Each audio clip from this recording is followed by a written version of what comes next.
Hello बच्चों, let's read this question. The question says auto ecology is the. Question में पूछा गया है कि ऑटो इकोलॉजी क्या होती है। First, relation of heterogeneous population to its environment.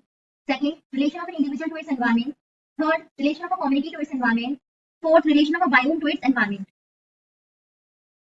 So the key concept is auto ecology. So what is auto ecology? It is the study of relationship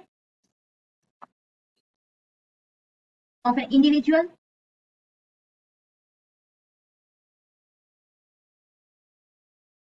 organism या single species to its environment, कि एक इंसान की उसके environment के साथ क्या relationship है, उसी की स्टडी को ऑटो इकोलॉजी कहते हैं। तो इसमें क्या क्या आता है ऑटो इकोलॉजी में? लाइक सबसे पहले आ जाएगा इसमें हैबिटेट। हैबिटेट मींस वो जगह जहां पर रहते हैं। तो where does the organism live, कि ऑर्गेनिज्म कहां रहता है, इसमें ये क्वेश्चन आ सकता है। एडेप्टेशंस कैसी है उसकी, इट मींस एनवायरनमेंट में रहने के लिए वो ऑर्गेनिज्म क्या एडेप्टेशंस, क्या अपने अंदर मॉडिफिकेशन कर रहा है सो दैट वो एनवायरनमेंट में सर्वाइव कर सके। फॉर एग्जांपल जैसे कि डेजर्ट में जो प्लांट्स होते हैं उनकी क्या एडेप्टेशंस होती है, that they have thick leaves to store water. तो ये उनकी एडेप्टेशन हो गई, जैसे उनके अंदर स्टोमेटा संकीन होता है। तो ये सारे पॉइंट्स ऑटो इकोलॉजी में आती हैं। थर्ड, वो बिहेवियर कैसा है, कि ऑर्गेनिज्म क्या एक्टिविटी करता है, activity of organism so that वो उस एनवायरनमेंट में सर्वाइव कर सके। In order to find food, shelter and mates. इसमें फिजियोलॉजी का भी पता चलता है। फिजियोलॉजी मींस कि उस ऑर्गेनिज्म का बॉडी फंक्शन कैसा है, means in relation to environment body किस तरीके से फंक्शन करती है।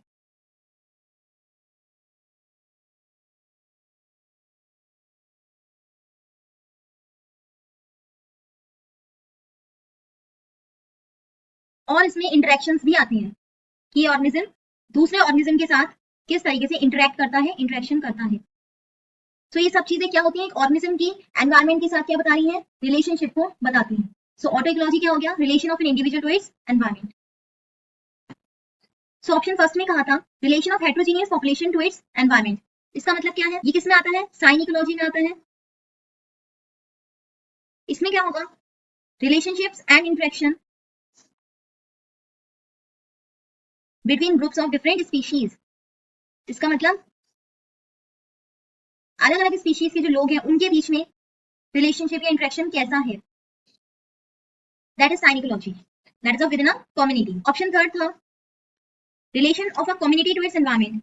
तो ये भी किसमें आता है, साइन इकोलॉजी में आता है ये भी, कि पूरा पूरा जो कम्युनिटी क्या होती है, what is the community, it consist of all the different species living in a particular area.